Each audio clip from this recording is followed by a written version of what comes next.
La nuit tombe doucement sur le studio de Léo, enveloppant la pièce d'un silence lourd et presque palpable.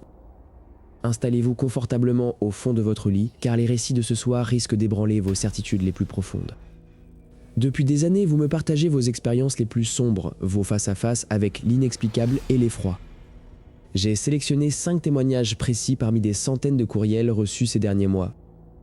Ce ne sont pas de simples légendes urbaines inventées pour faire peur, mais de véritables tranches de vie brisées par le surnaturel. Certains de ces abonnés ont mis des années à pouvoir poser des mots sur ce qu'ils ont traversé. La première histoire nous transportera à Tamatave, une terre lointaine où la sorcellerie ancestrale côtoie le quotidien des habitants. Une famille entière s'y est retrouvée piégée au cœur de rituels occultes d'une violence inouïe. Puis, nous suivrons 2 explorateurs urbains intrépides au fin fond de la Normandie sauvage. Ils pensaient simplement filmer des ruines oubliées, mais quelque chose les attendait tapis dans l'obscurité des couloirs. La troisième histoire raconte le calvaire d'un jeune homme emménageant dans la demeure d'une mamie autrefois paisible. Mais l'âme de l'ancien propriétaire décédé ne semblait pas du tout décidée à quitter les lieux. Vous découvrirez également le cauchemar de Mathilda, prisonnière d'une maison figée dans les années 70. Entre rêves prémonitoires terrifiants et bruits sourds dans les cloisons, sa raison a failli basculer. Enfin, la 5e chronique vous glacera le sang en exposant le quotidien d'un père de famille sans histoire. Une brume inexpliquée et des bruits de pas incessants ont transformé son foyer en un véritable enfer. Pour essayer de comprendre ces mystères, nous analyserons l'intervention cruciale d'un médium expérimenté. Ces rituels de purification à base de bougies spécifiques ont mis en lumière des vérités dérangeantes. Je vous conseille d'éteindre les lumières autour de vous pour vous imprégner totalement de cette atmosphère unique. Posez votre téléphone, oubliez les tracas du jour et laissez-vous porter par la voix de ceux qui ont vu l'invisible. Le monde occulte possède ses propres lois que la science moderne refuse encore d'admettre. Chaque témoignage que vous allez entendre ce soir a été vérifié, recoupé et validé avec le plus grand soin. N'oubliez jamais que ce qui arrive aux autres pourrait très bien se produire chez vous dès ce soir. Regardez bien les coins sombres de la pièce où vous vous trouvez actuellement. Êtes-vous absolument certain d'être totalement seul dans cette pièce à cet instant précis ? C'est la question fondamentale que se posent tous mes abonnés après avoir vécu leur premier choc. La peur change un être humain, elle modifie son rapport à la réalité et détruit son sentiment de sécurité. Nous allons plonger ensemble dans ces abîmes de terreur sans aucun filtre ni censure. Préparez-vous à découvrir des phénomènes capitaux que l'esprit rationnel cherche toujours à nier. Les veilleurs de nuit le savent bien, la vérité se cache souvent là où l'on n'ose pas regarder. Les détails de ces 5 récits proviennent directement des enregistrements vocaux originaux envoyés par la communauté. J'ai dû modifier uniquement les noms pour préserver l'anonymat de ces personnes encore terrifiées. Leurs vies ont été basculées du jour au lendemain sans qu'ils n'aient jamais rien demandé. La frontière entre notre monde matériel et l'au-delà est parfois beaucoup plus mince qu'on ne l'imagine. Installez-vous, le voyage au cœur de vos pires cauchemars commence maintenant. Ouvrons sans plus attendre le premier dossier qui nous mène tout droit vers l'océan Indien. Là-bas, une modeste maison de briques dissimulait un secret enfoui depuis des générations. Les nouveaux habitants allaient commettre l'erreur fatale de réveiller ceux qui dormaient sous leurs pieds. Quelque chose de malveillant attendait patiemment son heure dans la pénombre de cette propriété maudite. Alors que le premier cri retentit dans la nuit de Tamatave, la panique s'empare des habitants sans qu'aucun retour en arrière ne soit possible. Ce cri strident déchire instantanément l'obscurité tropicale de la demeure familiale à Tamatave. Les parents se réveillent en sursaut dans leur lit, le cœur battant à un rythme effréné. Le père pose brusquement ses pieds sur le sol en ciment dont la fraîcheur inhabituelle le fait frissonner. Sa main tremble violemment tandis qu'il cherche l'interrupteur le long du mur rugueux. Le clic sec de l'interrupteur résonne mais l'ampoule suspendue reste désespérément éteinte. Un lourd silence retombe sur la maison, brisé uniquement par le grondement lointain de l'océan Indien. Soudain, des bruits de pas lourds et saccadés retentissent au-dessus de leur tête dans les combles.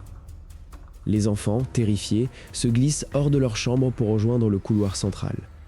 La mère agrippe une lampe torche bon marché qui projette un faisceau jaune et faiblard. La lumière vacillante éclaire des traînées de boue fraîche qui tapissent le sol propre. Ces marques sombres semblent provenir directement du mur du fond où aucun accès n'existe. Une odeur fétide de soufre et de végétation pourrie envahit brusquement l'atmosphère confinée. Un rire d'enfant, glacial et totalement distordu, résonne alors derrière la cloison en bois. Le père hurle pour intimider l'intrus masqué, mais sa voix se brise sous l'effet de l'angoisse. Soudain, toutes les portes des chambres se mettent à claquer simultanément avec une violence inouïe.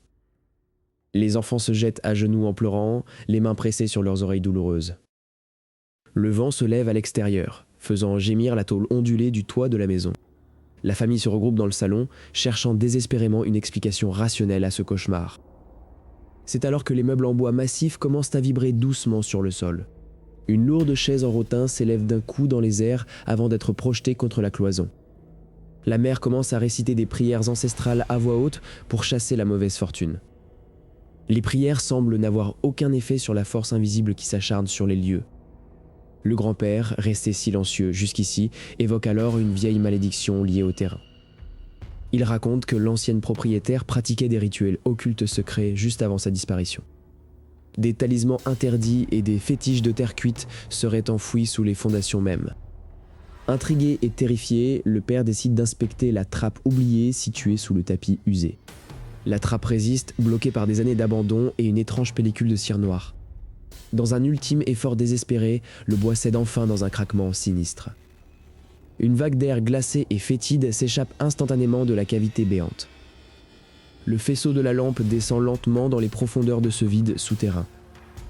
Au centre du trou repose un autel improvisé en pierre noire, entouré de bougies calcinées. Des symboles kabbalistiques inconnus ont été gravés à la hâte directement dans la roche sombre.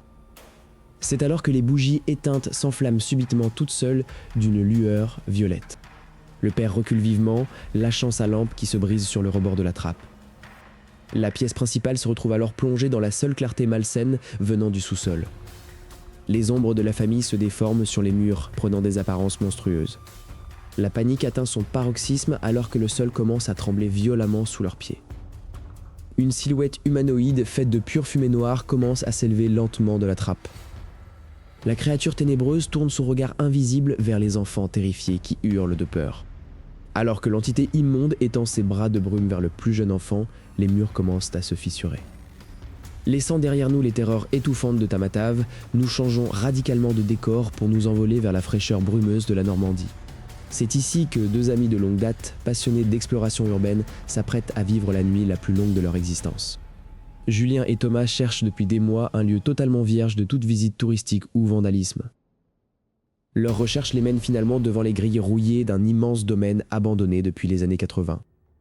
Un frisson immédiat parcourt l'échine de Julien lorsqu'il pose la main sur le métal froid de la barrière ancestrale.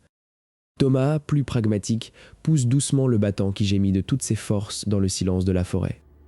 Les deux silhouettes s'enfoncent alors sur le chemin de terre battu, bordé par des arbres séculaires aux branches squelettiques.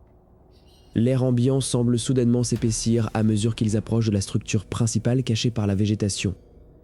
C'est alors que le manoir apparaît enfin, se dressant comme un monstre de pierre grise sous la lune blafarde. Les fenêtres brisées ressemblent à des orbites vides qui semblent observer fixement les deux intrus audacieux. Sans prononcer le moindre mot pour ne pas rompre le charme, ils contournent la bâtisse à la recherche d'un accès. Une petite porte de service, située à l'arrière de la cuisine, cède facilement sous une simple poussée du coude. Une odeur de renfermé, de moisissure et de poussière séculaire les accueille instantanément au visage dès le premier pas. Leur lampe torche coupe l'obscurité totale de la pièce, révélant des ustensiles de cuisine rouillés suspendus au plafond. Thomas allume sa caméra embarquée, vérifiant scrupuleusement que le voyant rouge clignote correctement pour immortaliser la session. Il s'avance prudemment vers le grand hall central, là où s'élève un magnifique escalier d'honneur en bois précieux. Le sol craque sous leurs semelles malgré toutes les précautions infinies qu'ils prennent pour rester discrets. Tout semble figé dans le temps, comme si les propriétaires avaient brusquement quitté les lieux au milieu d'un dîner. Un premier bruit suspect retentit soudainement à l'étage supérieur, ressemblant à un meuble lourd que l'on traîne au sol. Les deux amis se figent instantanément, coupant leur respiration pour identifier l'origine exacte du frottement métallique. Thomas chuchote doucement que ce n'est probablement qu'un courant d'air violent jouant avec une porte mal fermée. Pourtant, aucun vent ne souffle à l'extérieur ce soir, laissant la nature environnante dans un calme plat absolu. Décidés à en avoir le cœur net, ils entament la lente ascension des marches grinçantes de l'escalier principal. Chaque pas résonne comme un coup de tonnerre dans le vide immense de cette demeure abandonnée à l'oubli. Arrivés sur le palier du premier étage, ils font face à un long couloir plongé dans une pénombre totale. Une série de pas lourds et distincts commence alors à se faire entendre, marchant juste au-dessus de leur tête.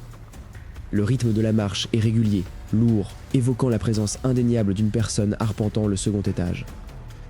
Le sang de Julien ne fait qu'un tour lorsqu'il réalise qu'ils ne sont définitivement pas seuls dans ce manoir isolé. Thomas suggère immédiatement qu'il s'agit peut-être d'un autre groupe de squatteurs ou de photographes nocturnes.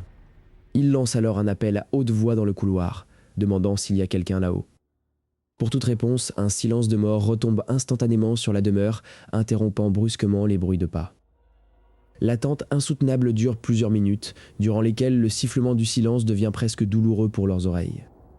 Soudain, une porte claque violemment tout au bout du couloir du premier étage, sans qu'aucune silhouette ne soit visible. Le sursaut est si violent que Julien lâche presque sa lampe de poche, qui roule brièvement sur le tapis usé. Ramassant l'objet en tremblant, il supplie son ami de faire demi-tour et de fuir cet endroit maudit sur le champ.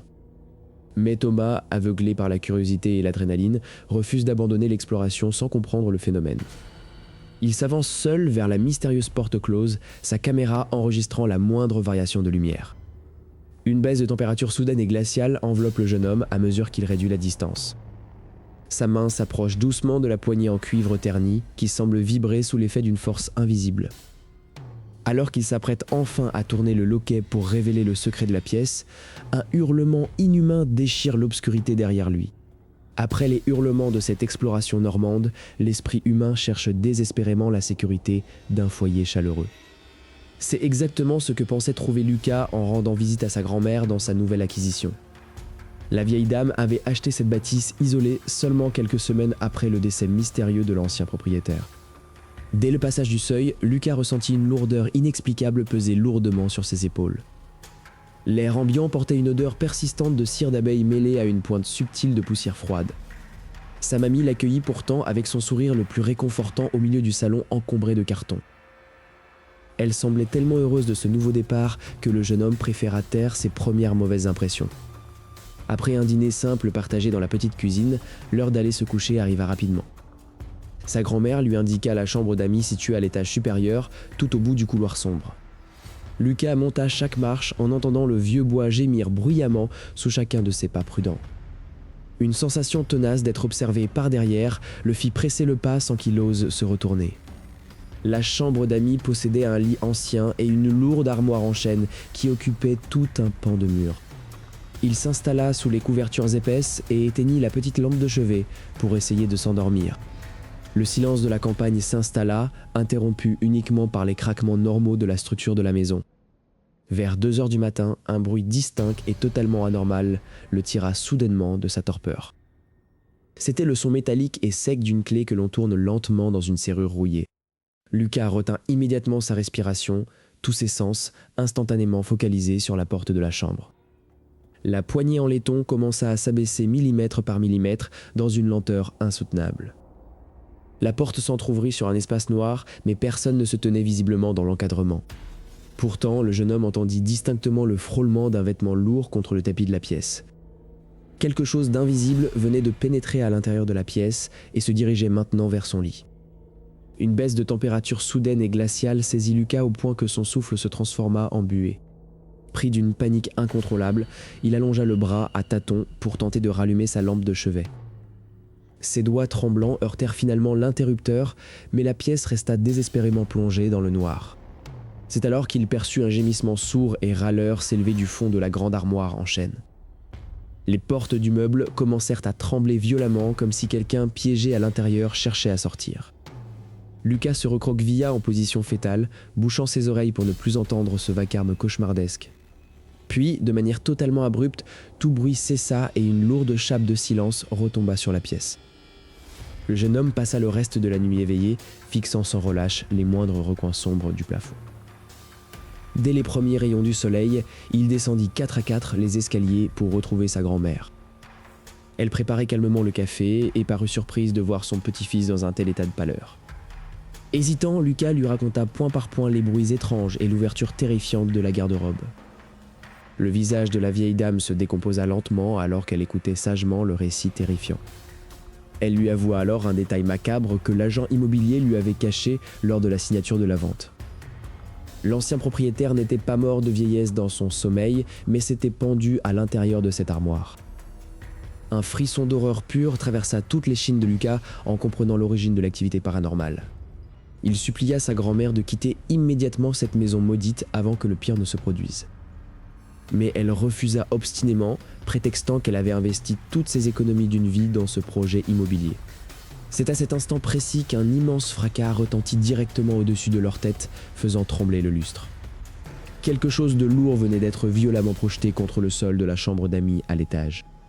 Lucas se leva d'un bond, le cœur battant à tout rompre, tandis que sa grand-mère restait paralysée de peur.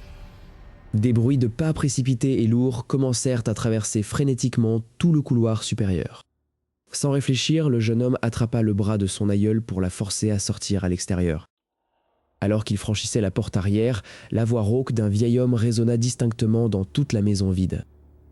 Les mots glacèrent leur sang instantanément. « Vous ne partirez jamais d'ici vivant. » La lourde porte en bois se referma brusquement d'elle-même avec un claquement assourdissant, les enfermant dehors. Plantés là dans le jardin, ils réalisèrent soudainement que les clés de la voiture et leur téléphone étaient restés à l'intérieur. Derrière les carreaux sombres de la fenêtre de l'étage, une silhouette humanoïde immense apparut lentement. L'entité plaqua ses deux mains spectrales contre la vitre, provoquant l'apparition instantanée d'une fine couche de givre. C'est sur cette vision d'effroi indicible que Lucas comprit que d'autres secrets terrifiants dormaient encore dans la région. Car non loin de là, une autre jeune femme nommée Mathilda s'apprêtait elle aussi à basculer dans le pire des cauchemars éveillés. Mathilda venait tout juste de poser ses valises dans cette étrange demeure, construite au milieu des années 70. L'odeur de vieux papier peint et de bois ciré flottait encore lourdement dans l'air de l'entrée principale. Dès le premier après-midi, un silence presque anormal s'installa entre les murs épais de la bâtisse. Elle passa de longues minutes à observer les motifs géométriques complexes qui tapissaient le salon. Une sensation étrange d'être observée commença doucement à lui glacer la nuque alors qu'elle déballait ses cartons. La première nuit arriva rapidement, enveloppant la vieille structure d'une obscurité totale et impénétrable. Mathilda se glissa sous ses lourdes couvertures, espérant trouver un repos réparateur après cette longue journée. Ses paupières s'alourdirent lentement tandis que le tic-tac d'une vieille pendule résonnait au loin. Soudain, son esprit fut projeté dans un cauchemar d'une intensité et d'un réalisme terrifiant. Dans ce songe impitoyable, une silhouette humaine se tenait immobile juste devant le lit de sa chambre. La créature d'ombre penchait lentement son torse vers l'avant, pointant un doigt squelettique en direction du sol. Un hurlement muet resta bloqué dans la gorge de la jeune femme alors qu'elle luttait désespérément pour se réveiller. Elle ouvrit brusquement les yeux, le corps trempé de sueur, arraché à ce sommeil d'une violence inouïe. Le silence était revenu, mais l'atmosphère de la pièce semblait désormais chargée d'une électricité malsaine. Elle jeta un regard nerveux vers le sol exact que l'entité du rêve avait désigné du doigt quelques instants plus tôt. Il n'y avait absolument rien d'apparent, si ce n'est les lattes de chêne usées par les décennies passées. Essayant de rationaliser l'événement, elle se rallongea péniblement en fermant à nouveau les yeux. Quelques heures passèrent, plongeant à nouveau la jeune femme dans un second cauchemar tout aussi troublant. Cette fois-ci, l'ombre sans visage se déplaçait lentement le long du grand couloir menant à l'escalier. Elle entendait distinctement dans son esprit le craquement sinistre des marches de bois sous le poids invisible. Mathilda se réveilla en sursaut une seconde fois, mais cette fois, un bruit réel brisa le silence de la maison. Un craquement lourd et délibéré venait de retentir exactement dans le couloir, juste derrière sa porte close.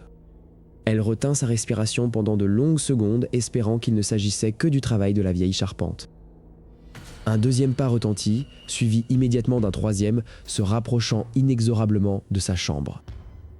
Prise de panique, elle attrapa son téléphone portable, posé sur la table de chevet pour éclairer la pièce.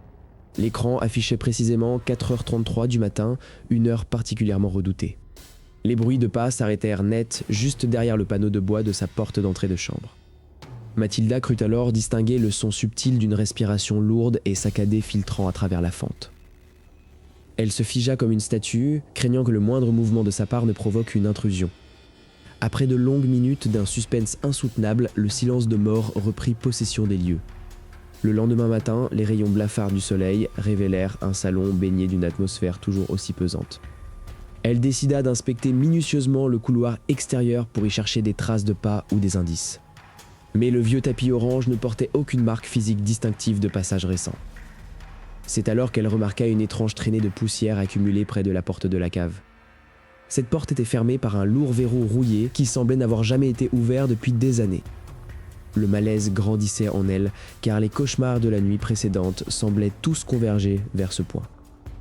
Elle se souvint soudainement des avertissements vagues laissés par l'agent immobilier lors de la signature du bail. Il avait mentionné à demi-mot que les anciens occupants des années 70 étaient partis précipitamment sans explication. En retournant dans sa chambre pour s'habiller, un frisson glacial parcourut à nouveau tout son être. Posé bien en évidence au milieu de son lit défait, un vieux journal intime daté de 1974 l'attendait ouvert. Personne d'autre qu'elle n'avait pourtant la clé de cette satanée maison depuis son emménagement. La page ouverte affichait une écriture manuscrite tremblante et presque illisible gribouillée à l'encre noire. Les mots répétés des dizaines de fois sur la page disaient simplement d'enterrer ce qui se cachait en bas. À cet instant précis, un énorme coup violent retentit depuis l'intérieur même de la porte de la cave. Mathilda lâcha le journal, le cœur battant à tout rompre, alors que le bruit sourd se répétait en rythme. Quelque chose d'enfermé depuis 50 ans essayait désormais désespérément de sortir de là-dessous. Laissant derrière nous les secrets enfouis de cette vieille demeure des années 70, nous entamons maintenant notre 5e récit. Cette histoire nous est partagée par David, un père de famille sans histoire, installé dans un pavillon en apparence paisible.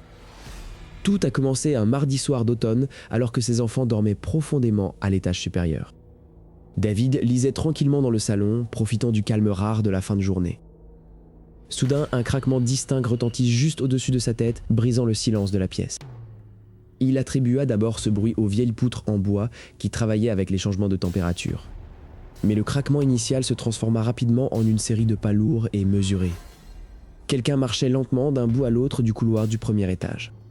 Pensant immédiatement à un cambrioleur, David posa son livre et se leva sans faire le moindre bruit. Son cœur se mit à battre la chamade tandis qu'il s'approchait lentement de l'escalier central. Chaque marche qu'il s'apprêtait à gravir semblait receler un danger invisible et terrifiant.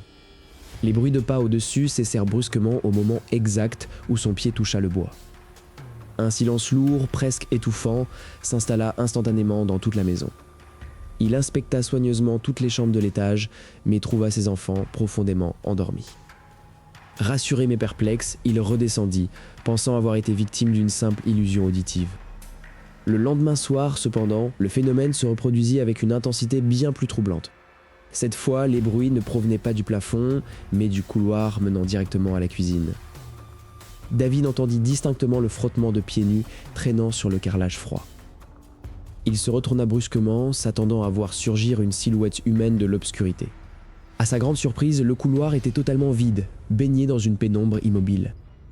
C'est alors qu'une lueur étrange commença à se matérialiser au milieu de la pièce. Une apparition lumineuse, diffuse et vacillante, flottait à environ 1 mètre du sol. David resta figé sur place, incapable de détacher ses yeux de cette anomalie inexplicable. La lumière vacilla 3 fois avant de s'éteindre d'un coup sec, replongeant le couloir dans le noir. À partir de cette nuit mémorable, le quotidien de toute la famille bascula dans un cauchemar permanent. Les enfants commençaient eux aussi à refuser de dormir seuls dans leurs chambres respectives. Ils prétendaient voir une silhouette brumeuse passer devant leur lit dès que les lumières s'éteignaient. Une brume mystérieuse et glaciale commença alors à se manifester régulièrement au rez-de-chaussée. Ce n'était pas de la vapeur ordinaire, car elle dégageait une odeur persistante d'humidité ancienne et de terre brûlée. Partout où cette brume passait, la température ambiante chutait instantanément de plusieurs degrés. David pouvait voir son propre souffle se condenser en petits nuages blancs au milieu de son salon. Les objets du quotidien commençaient également à se déplacer sans la moindre explication rationnelle. Des bruits de coups violents frappés contre les murs intérieurs réveillaient la maisonnée en sursaut à 3 heures du matin. À bout de force et terrifié pour la sécurité de ses proches, David décida qu'il ne pouvait plus rester passif. Il passa des heures entières à chercher de l'aide sur des forums spécialisés en phénomènes inexpliqués. C'est ainsi qu'il entra en contact avec un homme prétendant posséder des facultés de médiumnité avancées. L'homme accepta immédiatement de se rendre sur place, affirmant ressentir une urgence spirituelle critique à travers le message. L'atmosphère de la maison était devenue si lourde qu'on aurait dit que l'air lui-même refusait de circuler. Alors que le visiteur s'apprêtait à franchir le seuil, la brume mystérieuse jaillit soudainement des bouches d'aération avec une force inouïe. Une voix désincarnée, venue de nulle part et partout à la fois, gronda sourdement à travers les cloisons, interdisant formellement l'accès de la demeure au nouvel arrivant. Les échos de cette voix glaciale résonnaient encore dans chaque recoin de la pièce, alors que le silence retombait lourdement. Le père de famille sentit un frisson glacial couler le long de sa colonne vertébrale, tandis que les murs semblaient se rapprocher. Face à cette agression invisible et insoutenable, il comprit qu'il ne pouvait plus lutter seul contre cette entité malveillante. Dès le lendemain matin, un homme d'un certain âge franchit le seuil du jardin avec une sacoche en cuir élimée sous le bras. Le médium s'arrêta net devant la porte principale, posant une main ferme sur le bois usé pour ressentir les vibrations. Son regard se durcit immédiatement tandis qu'un souffle d'air inexplicablement froid s'échappait des fentes du cadre de la porte. Le propriétaire ouvrit la porte, révélant son visage blafard marqué par de longues nuits d'insomnie et de terreur pure. Sans prononcer le moindre mot de bienvenue, l'enquêteur spirituel entra dans le vestibule encombré d'ombres mouvantes. L'ambiance de la maison changea instantanément, devenant si lourde que l'air semblait presque impossible à respirer. Le vieil homme sortit un pendule en laiton qui commença à osciller frénétiquement de gauche à droite au milieu du couloir. Chaque balancement de l'objet métallique s'accompagnait d'un léger craquement sec provenant directement du plancher en dessous d'eux. Le médium murmura des paroles anciennes tout en avançant pas à pas vers la pièce principale de la demeure. Il s'arrêta au centre exact du salon, là où la brume mystérieuse de la veille s'était manifestée pour la première fois.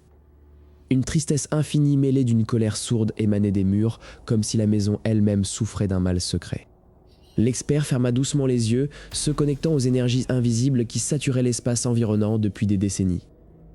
Soudain, une immense secousse fit trembler la vieille vaisselle rangée précieusement dans le buffet en bois.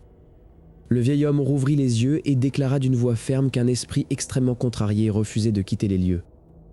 Il expliqua que cette entité était l'ancien gardien de la Terre, offensé par les récentes modifications de la structure. Les bruits de pas et les apparitions lumineuses n'étaient que des avertissements pour chasser les nouveaux occupants indésirables. Le père de famille demanda d'une voix tremblante s'il y avait un moyen d'apaiser cette fureur d'outre-tombe. Le médium hocha la tête, ouvrit sa vieille sacoche et commença à en sortir plusieurs grandes bougies de cire blanche. Il disposa méticuleusement les bougies aux 4 coins cardinaux de la pièce principale pour former un carré parfait de protection. Il demanda au propriétaire de fermer tous les volets afin de plonger la maison dans une obscurité totale et sacrée. La pièce s'enfonça instantanément dans un noir d'encre, brisé uniquement par les craquements sinistres de la charpente. D'un geste vif, le spécialiste frotta une allumette, embrasant la première mèche d'une lueur vacillante et orangée. Une par une, les 4 bougies s'allumèrent, projetant des ombres gigantesques et dansantes sur les vieux murs jaunis. L'homme commença alors à réciter des incantations de purification d'une voix basse, monocorde et hypnotique. À cet instant précis, un courant d'air violent traversa la pièce close, faisant vaciller dangereusement les flammes de cire. Une plainte aiguë, semblable à un gémissement humain, s'éleva du plafond et fit vibrer les tympans des 2 hommes.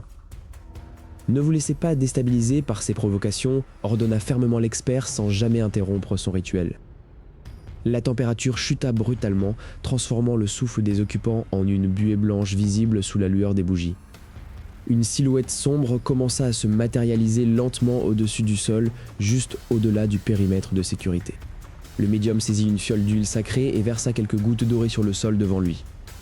Dès que le liquide toucha le bois, un sifflement aigu retentit comme si de l'eau froide frappait du métal brûlant. L'entité poussa un dernier soupir de résignation avant que sa forme brumeuse ne commence à se dissiper lentement. Le silence revint peu à peu dans la pièce, une paix fragile s'installant enfin après des heures de tourmente. L'enquêteur se leva avec précaution, essuyant la sueur froide qui perlait abondamment sur son propre front fatigué. Il avertit le propriétaire que la maison était apaisée pour le moment, mais que le calme restait extrêmement précaire. Les bougies devaient brûler entièrement jusqu'à l'aube sous peine de voir l'esprit revenir avec une fureur décuplée. Soulagé mais toujours sur ses gardes, le père raccompagna le vieil homme jusqu'à la sortie de la propriété. La nuit tomba à nouveau sur la demeure isolée, étendant son manteau d'ombre menaçant sur le quartier endormi. Seul au milieu de son salon, l'homme surveillait nerveusement les petites flammes qui luttaient vaillamment contre l'obscurité. Vers 3 heures du matin, un courant d'air d'une violence inouïe s'engouffra soudainement par les fissures des murs. 3 des 4 bougies s'éteignirent d'un coup sec, plongeant les 3/4 de l'espace dans des ténèbres absolues. Pris de panique, le malheureux se jeta au sol pour protéger la toute dernière mèche encore vacillante. C'est alors qu'un bruit de griffes grattant frénétiquement sous les lattes du plancher retentit juste en dessous de ses mains. La dernière flamme commença à faiblir, sa mèche roussie se noyant inexorablement dans la cire liquide. Une voix rauque et vindicative s'éleva alors du vide absolu, murmurant son nom dans un souffle de soufre insoutenable. Le souffle glacial de cette ultime révélation s'estompe lentement, laissant la pièce replonger dans un calme précaire. C'est sur ces dernières notes vibrantes d'angoisse que s'achèvent les récits terrifiants de nos veilleurs pour cette session nocturne. Ces 5 vécus paranormaux démontrent une fois de plus que la frontière entre notre monde et l'invisible demeure extrêmement poreuse. Je tiens à remercier du fond du cœur chacun d'entre vous pour la confiance accordée lors de l'envoi de ces témoignages si intimes. Votre courage à partager ces expériences troublantes permet de faire vivre cette communauté de passionnés d'étranges de manière unique. C'est grâce à votre fidélité constante et à votre engagement quotidien que cette émission continue de grandir pas à pas. Pour célébrer cette connexion forte qui nous unit, j'ai le immense plaisir de vous annoncer un événement très spécial très bientôt. Nous allons organiser une grande foire aux questions en direct pour répondre à toutes vos interrogations les plus poussées. Cependant, il ne s'agira pas d'un direct ordinaire réalisé depuis le confort habituel de ce studio de tournage. J'ai décidé d'emmener tout notre matériel de diffusion au cœur d'un lieu totalement insolite et chargé d'histoire. Ce lieu secret possède une atmosphère si lourde qu'elle saura parfaitement accompagner nos discussions les plus sombres. Vous pourrez ainsi me poser vos questions en temps réel alors que nous serons entourés par ces vieilles pierres chargées de mystères. Nous aborderons ensemble les coulisses de la chaîne, les enquêtes passées et les secrets de fabrication de ces vidéos d'épouvante. Préparez dès maintenant vos interrogations les plus folles, car aucun sujet ne sera considéré comme tabou ce soir-là. Les détails concernant la date exacte et les modalités de connexion seront partagés très prochainement sur mes réseaux sociaux. N'hésitez pas à activer la cloche des notifications pour ne absolument rien manquer de cet événement sans précédent. En attendant cette rencontre, je vous invite à continuer de m'envoyer vos propres récits paranormaux par email. Que vos histoires soient courtes, longues, anciennes ou toutes récentes, elles méritent toutes d'être entendues avec respect. Chaque témoignage est une pièce supplémentaire apportée au grand puzzle de l'inexpliqué qui nous passionne tant. Prenez toujours le temps d'analyser ce qui vous entoure, car le danger se cache parfois dans les détails ordinaires. Ne rejetez jamais trop vite une intuition étrange ou un frisson inexpliqué au milieu de la nuit. Notre esprit perçoit souvent les perturbations subtiles de l'invisible bien avant que nos yeux ne s'en rendent compte. Je sais que la nuit est longue pour beaucoup d'entre vous, mais vous n'êtes jamais vraiment seul face à l'ombre. Notre communauté de veilleurs reste éveillée ensemble, unis par cette même quête de vérité et de grands frissons. C'est ce lien invisible qui fait notre force face aux terreurs nocturnes qui tentent de nous déstabiliser. Veillez toujours les uns sur les autres, soyez bienveillants dans l'espace des commentaires et partagez vos théories. Je lirai chacune de vos analyses concernant la maison de Mathilda et le cas mystérieux de Tabatave. Vos hypothèses rationnelles ou spirituelles apportent toujours un éclairage précieux sur ces zones d'ombre tenaces. Reposez-vous maintenant car l'esprit a besoin de clarté pour affronter les mystères du lendemain. Laissez de côté les doutes générés par ces récits et laissez le sommeil réparateur vous envelopper sereinement. Les forces de l'au-delà s'apaisent elles aussi lorsque la lumière de la conscience refuse de céder à la panique. Prenez grand soin de vous et de ceux qui partagent votre quotidien sous le même toit. C'était Léo, votre humble guide à travers les dédales sombres du paranormal et de l'inexpliqué. Restez vigilants, gardez les yeux grands ouverts sur le monde et surtout, bonne nuit à tous, mes chers veilleurs. Que vos rêves soient doux et totalement épargnés par les ombres rampantes de l'inconnu.